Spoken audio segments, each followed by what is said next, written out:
ደግ መሆን ማለት ደካማ መሆን ማለት አይደለም። ሰው መውደድ ማለት ደግሞ ሁሉን ነገራቸውን መቀበል ማለት አይደለም። በዛሬው ቪዲዮ በጭራሽ ከሰዎች መቀበል የሌሉብንን 5 አይነት ንቀቶችን እናያለን። ታዲያ ከማንም ሰው ቢመጣ መታገስ የለባችሁም። ከቤተሰብ ይሁን፣ ከፍቅረኛችሁ ይሁን፣ ከሥራ አለቆቻችሁ ይሁን፣ ከሥራ አጋሮቻችሁ ይሁን፣ ከማንም። ከዛ በኋላ ሰው ሁሉ ብቻ ሳይሆን ሳር ቅጠሉም ጭምር ያከብራቸዋል። ጠላት ካላችኋቸው ሰዎች ሳይሆን የልቤ ብላችሁ ካመናችኋቸው ሰዎች የሚመጣ ህመም አለ። እሱም ንቀት ነው። ታዲያ በጭራሽ ከማንም መታገስ የሌሉባችሁን 5 አይነት መሰረታዊ ንቀቶች አሉ። አንዴ አይደለም፣ ሁለቴ አይደለም፣ መቼም። በዛሬው ቆይታችን ታዲያ ብዙ ሰዎች በማወቅም ሆነ ባለማወቅ ችላ ከሚሏቸው ጀምሮ እስከ አስከፊዎቹ ንቀቶች አስመለክታችኋለሁ።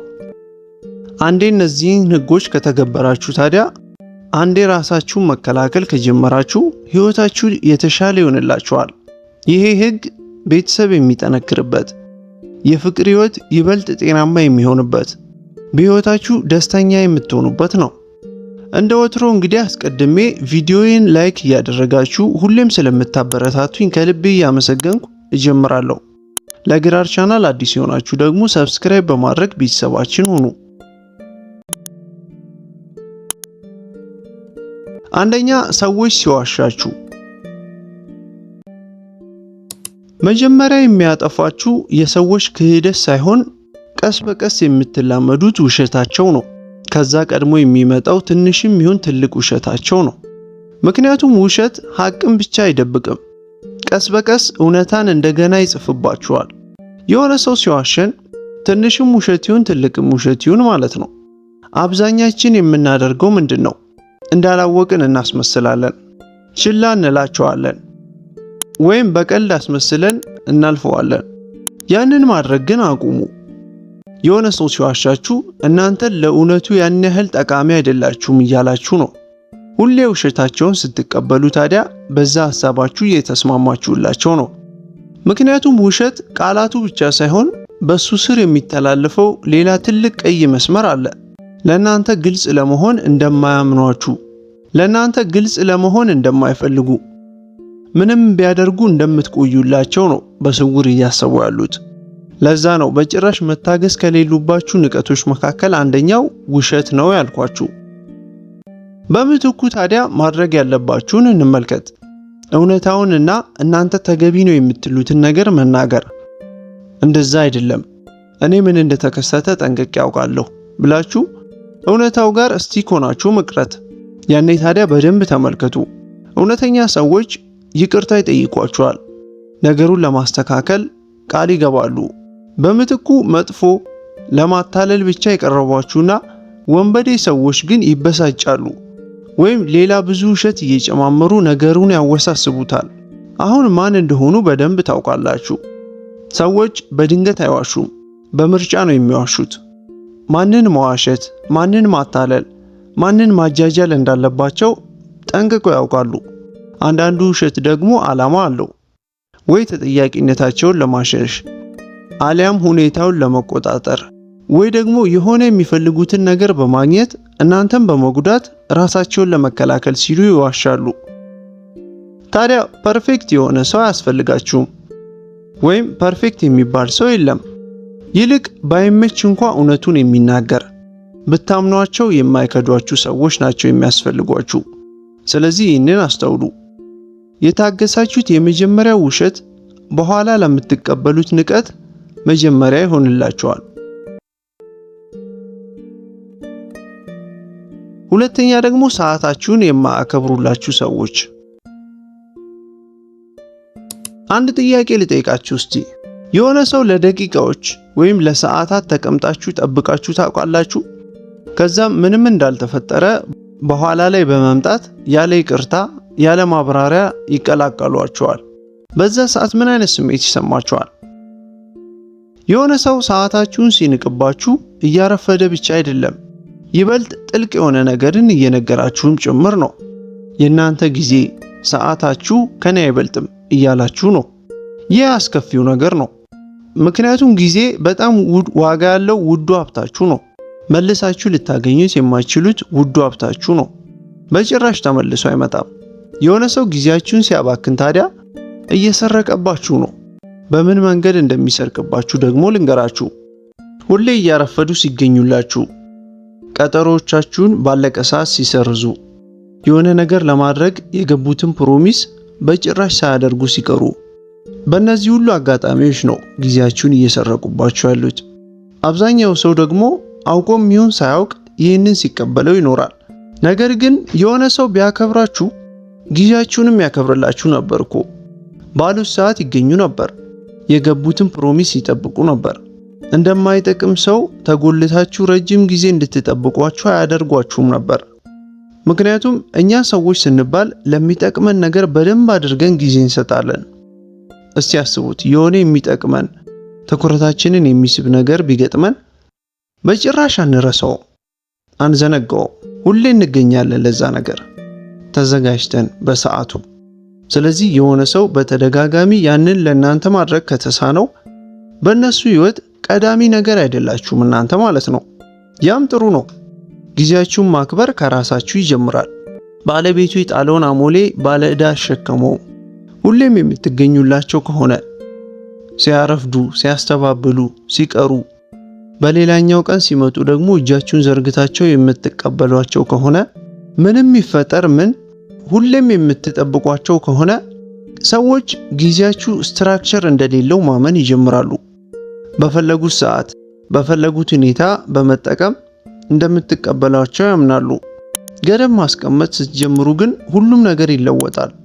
አንድ እድል ብቻ መስጠት። የሆነ ሰው አንድ ጊዜያችሁን ካባከነ በግልጽ መናገር፣ ጊዜ ጠቃሚ ነገር ነው፣ የማታከብሩልኝ ከሆነ ይህንን ነገር መቀበል አልችልም ብላችሁ መግለጽ። በድጋሚ ያንን ነገር ካደረጉ ግን ከነሱ ጋር ያላችሁን ነገር ጨርሳችኋል። ጥላችሁ መሄድን አትፍሩ። ሶስተኛ ደግሞ ሰዎች ስለ ራሳችሁ መጥፎ እንዲሰማችሁ ሲያደርጓችሁ። ይሄ በተንኮል የተመሰለ ነው። ምክንያቱም ጥቃት አይመስልም። መጀመሪያ በቀልድ መልኩ፣ በምክር መልኩ ለእናንተ አዛኝ በመምሰል እናንተን ቀስ በቀስ እንደ ጎጂ ሱስ የሚያጠቁበት ስውር መንገዳቸው ነው። እነዚህ ቃላት መርዛማ ናቸው። ራሳችሁን እንድትጠራጠሩ፣ ራሳችሁን የችግሩ ጠንሳሽ በሙሉ አድርጋችሁ እንድትቆጥሩ፣ ትንሽ እንደሆናችሁ እንዲሰማችሁ የሚያደርጉበት ጥበብ ነው። ሩሲያዊው ዝነኛ ደራሲ ፊዮዶር ዶስቶየቭስኪ ከምንም በላይ ራሳችሁን በጭራሽ አትዋሹ ብሎ ነበር። እንዲህ አይነት ሰዎች ታዲያ የመጨረሻ ራሳችሁን እስክትዋሹ ድረስ ነው የሚያደርጓችሁ። የሆነ ሰው ስህተታችሁን ሲያርምላችሁና እናንተን ሲያሳነሳችሁ ትልቅ ልዩነት አለው። አንደኛው እንድትሻሻሉ ይፈልጋል፣ ሁለተኛው ደግሞ ራሱ የበላይ ሆኖ ለመታየት ብቻ ይፈልጋል። በእርግጠኝነት ሁለቱም አይነት ሰው ገጥሟችሁ ያውቃል። ልዩነታቸውን አውጥቶ ለመናገር ካልደፈራችሁ እየተበደላችሁ በእነሱ ቁጥጥር ስር እንዳላችሁ ትቀጥላላችሁ። በነዛ ሰዎች ተከባችሁ ብዙ በቆያችሁ ቁጥር ደግሞ የነሱ ድምፅ የናንተ ድምፅ ይሆናል። እነሱ እንደሚወቅሷችሁ ራሳችሁን መውቀስ ትጀምራላችሁ። ያለ ምክንያት ራሳችሁን መጠርጠር ትጀምራላችሁ። ምናልባት ትክክል ናቸው ብላችሁ ማመን ትጀምራላችሁ። በዛ መንገድ ነው በሰዎች ምክንያት ብቻ ራሳችሁን የምታጡት። ያንን በጭራሽ አትቀበሉ። የራሳችሁን ዋጋ ጠንቅቃችሁ ወቁ። ከዛ ዋጋ በታች የሚሰጣችሁ ማንኛውም ሰው አትታለሉለት፣ አትሸነፉ፣ ህጉን ተከተሉ። ራሳችሁን ሆናችሁ ስለተገኛችሁ ብቻ የሆነ ሰው ስለ ራሳችሁ መጥፎ እንዲሰማችሁ ካደረጋችሁ በእናንተ ህይወት ውስጥ ቦታ ማግኘት የለበትም ያ ሰው። ያን ያህል ቀላል ነው። ሁሌ ትንሽ እንደሆናችሁ እንዲሰማችሁ የሚያደርጋችሁ አካባቢ መኖር የለባችሁም። ሁሌ የሚጠራጠሯችሁ አካባቢ የቆያችሁ ኮንፊደንስ ሊኖራችሁ አይችልም። ሁሌ በሚያፈርሷችሁ ሰዎች ተከባችሁ ጠንካራ ህይወትን መገንባት አትችሉም። ራሳችሁን መምረጥ አለባችሁ። ባይመቻችሁ እንኳን ራሳችሁን ከሰው ማራቅ ቢኖርባችሁ እንኳን ኢቭን ሰዎችን ቢያርቅባችሁ እንኳን ራሳችሁን ብቻ ምረጡ መጀመሪያ። በተደጋጋሚ ስለ ራሳችሁ መጥፎ እንዲሰማችሁ የሚያደርጓችሁ ሰዎች ዋጋችሁን ልታረጋግጡላቸው የሚገቡ ሰዎች አይደሉም። ራሳችሁን ልታረቁበት የሚገባ ቦታ ነው። አራተኛ ደግሞ መውሰድ እንጂ መስጠትን የማያውቁ ሰዎች። አንዳንድ ሰዎች ልክ እንደ ጨቅላ ሕፃን ናቸው። መውሰድ እንጂ መስጠት የሚባል ነገር አልፈጠረባቸውም። ሕፃን እንኳን ካገኘው ምግብ ለጓደኛው በማካፈል ቀና ልቡን ያሳያል። ትረዷቸዋላችሁ፣ ከልባችሁ ታደምጧቸዋላችሁ፣ ውዱ ጊዜያችሁን ለነሱ መስዋዕት ታደርጉላቸዋላችሁ፣ ታግዟቸዋላችሁ፣ ሁሌም አላችሁላቸው። በድንገት ግን እናንተ እርዳታ ስትፈልጉ ሁሌ ቢዚ ይሆናሉ። ድጋፍ ስትፈልጉ ይሰወራሉ። ከባድ ጊዜ ውስጥ ስትገቡ በዝምታ ይዋጣሉ። ይሄ ዋን ዌይ ሪሌሽንሺፕ ይባላል፣ ወይም በአንድ መንገድ ብቻ ያለ ግንኙነት። ባዶ እስክትቀሩ ድረስ ውስጣችሁ ያለ ኢነርጂ ተሟጦ ያልቃል። ጤናማ ግንኙነት የሚገነባው ሰጥቶ በመቀበል ነው። ሁሌ 50-50 ላይሆን ይችላል፣ ግን እኩል ጥረት ማድረግ ያስፈልጋል። የጋራ ጥረት፣ የጋራ ኬር ማድረግ፣ የጋራ ክብር። አንዳንዴ ብዙ ትሰጣላችሁ፣ አንዳንዴ ደግሞ ብዙ ይሰጣሉ። በአጠቃላይ ግን የሚመጣጠን ጫና ይደረጋል። በዛ ነው ትክክለኛ ወዳጅነት መሆኑን የምታውቁት። አብዛኞቻችን የምናስበው ግን በዚህ መልኩ ነው። የሆነ ነገር ገጥሟቸው ይሆናል። ምናልባት በቀጣይ ጊዜ ነገሮች ይስተካከላሉ፣ ምናልባት ብዙ ጠይቂያቸው ሊሆን ይችላል ብለን እናስባለን። ነገር ግን አይደለም። ብዙ ጠይቃችኋቸው ሳይሆን ተገቢ ያልሆነ ሰውን ስለጠየቃችሁ ነው። በዚህ መልኩ ፈትኗቸው እስቲ። ለጊዜው መስጠት አቁሙ እስቲ። ቀድማችሁ ስልክ መደወል አቁሙ እስቲ።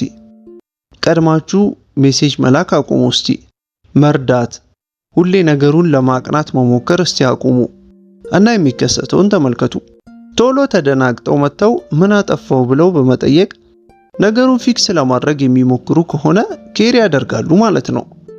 ግን ሙሉ በሙሉ ችላ ብለዋችሁ የሚሰወሩ ከሆነ ኬር ያደርጉላችሁ ማለት ነው።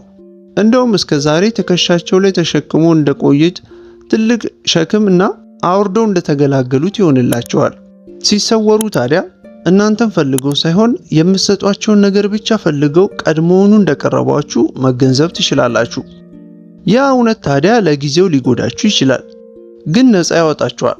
ይሄ ለጊዜው አስቸጋሪ ቢመስልም ከዓመታት ህመምና ስቃይ ግን ያድናችኋል። አሁን ደግሞ አምስተኛውን እና የመጨረሻውን በጭራሽ መታገስ የሌሉባችሁን የንቀት አይነት እንመልከት። አምስተኛ፣ ገደብ ካስቀመጣችሁ በኋላ ገደባችሁን የሚተላለፉ ሰዎች። ገደብ ማስቀመጥ የሚሰጣችሁ ዋነኛ ጥቅም ይሄ ነው።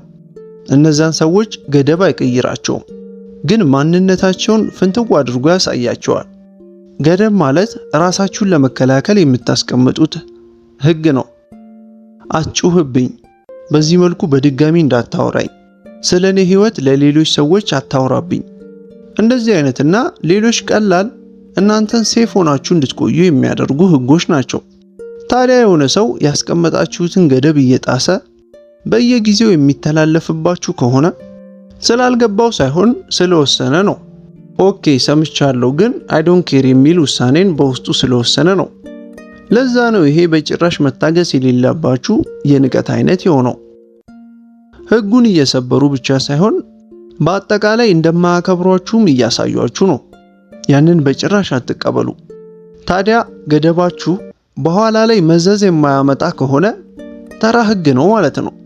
ገደባችሁን ከተላለፉ በኋላ የሚያጡት ነገር የሚከስሩት ነገር ከሌለ ገደባችሁ ዝም ብሎ ተራ ዛቻ ነበር ማለት ነው። ስለዚህ ህጉን ለማጥበቅ በዚህ መንገድ ኑሩ። አንድ ማስጠንቀቂያ፣ የሆነ ገደብ ታስቀምጣላችሁ፣ ያንን መስመር ይተላለፉባችኋል። ከዛም እንደዚህ ትሏቸዋላችሁ፣ ከዚህ በፊት ነግሬህ ነበር፣ አሁን ከደገምከው የመጨረሻችን ይሆናል ማለት። ደግሞ ካደረጉት ትታችኋቸው ትሄዳላችሁ። መወያየት፣ ሁለተኛ እድል መስጠት አያስፈልጋችሁም። ምክንያቱም ክብር በልመና የሚገኝ ነገር ሳይሆን የምታስፈጽሙት ጉዳይ ነው። ያንን መስመር የሚተላለፉት ስላልገባቸው ወይም ግራ ተጋብተው ሳይሆን ምንም የማታመጡ ከሆነ ብቻ ነው። ሰዎች ትሪት የሚያደርጓችሁ በጠየቃችኋቸው፣ በተለማመጣችኋቸው፣ በለመናችኋቸው ነገር ላይ ተመርኩዘው ሳይሆን ውሳኔዎቻችሁ ላይ ተመርኩዘው ነው። የሚወዷችሁ ሰዎች ህጎቻችሁን ያከብሩላችኋል። የማይወዷችሁ ሰዎች ህጎቻችሁ ጋር ጸብ ይገባሉ። ታዲያ ህይወታችሁን የሚቀይር አንድ የረሳችሁትን ነገር ላስታውሳችሁ።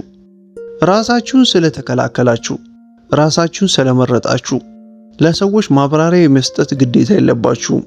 ከጎዷችሁ ሰዎች ለመራቅ ሐሳባችሁን ማብራራት አይጠበቅባችሁም። ከነሱ ፊሊንግ በላይ የእናንተ ሰላም ይበልጣል። ገደቦቻችሁን እንዳይተላለፉ ባደረጋችኋቸው ጊዜ ህይወታችሁና ከሰው ጋር ያላችሁ ማንኛውም ግንኙነት የሚለወጥበት ጊዜ ይሆንላችኋል። እነዚህ 5 ህጎች ህይወታችሁን ይለውጣሉ። ከዚህ በፊት እነዚህን ሁሉ ስትቀበሉ ኖራችሁ ይሆናል ምናልባት። በዛ ምክንያትም የማይረባ ሆናችሁ ከርማችሁ ይሆናል። ከዛሬ በኋላ ግን ሁሉም ነገር ይለወጥላችኋል። ደስተኛ፣ ጠንካራና በምትወዷቸው ብቻ ሳይሆን በሚወዷችሁና በሚያከብሯችሁ ሰዎችም እንድትከበቡ ያደርጋችኋል። ይህ ቪዲዮ ጠቅሞኛል፣ ወድጄዋለሁ ካላችሁ በኮሜንት ሐሳባችሁን አካፍሉኝ። ደስ ብሎኝ እኔም ምላሽ ሰጣችኋለሁ። ላይክ በማድረግና ለሌሎች ሼር በማድረግ ደግሞ ውለታን ዋሉልኝ። እስከ መጨረሻ ድረስ ስለተከታተላችሁኝ በጣም ከልብ ያመሰግናለሁ። በቀጣይ በሌላ ፕሮግራም እስክንገናኝ ደግሞ ሰላም ቆዩልኝ።